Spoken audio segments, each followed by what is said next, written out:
보이시죠? 여러분. 자, 찾았죠?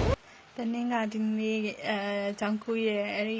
ကိုကိုမကိုတို့တကြားနဲ့အဲ့လိုလောက်ထားတဲ့ဟာပေါ့နော်ကတ်သွားတဲ့ဟာဒီအဲ့ဒီ recipe လေးကိုဒီနေ့လောက်စားကြည့်မှာ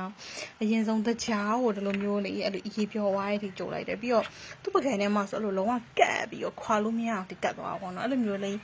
မဖြစ်ချင်လို့တနင်္ဂအဲ့လိုထောပတ်နည်းနည်းထည့်လိုက်တယ်ထောပတ်ထည့်လိုက်တဲ့ဟာကျတော့သူ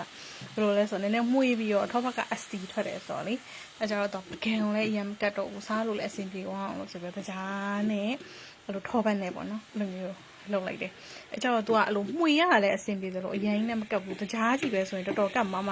ဟိုဘေးနားလေးမှကြည့်လိုက်တော့တကြားပုံစံလေးတွေအမှခဲပြီးတော့ကတ်နေရပါတော့တနေ့ကထောပတ်လေးလည်းထည့်လိုက်တဲ့ခါကျအမှတော့ထောပတ်ကအစီထွက်တဲ့ခါကျတော့လေအဲ့လိုပုံစံလေးရတယ်အဲ့လိုရွှေအိုရောင်လေးရပြီဆိုစားလို့ရပါပြီစားရတာကောင်းပါရဲ့ရင်းမချိုပါဘူးတကြားထည့်ရနေလို့လာတော့မသိဘူးနော်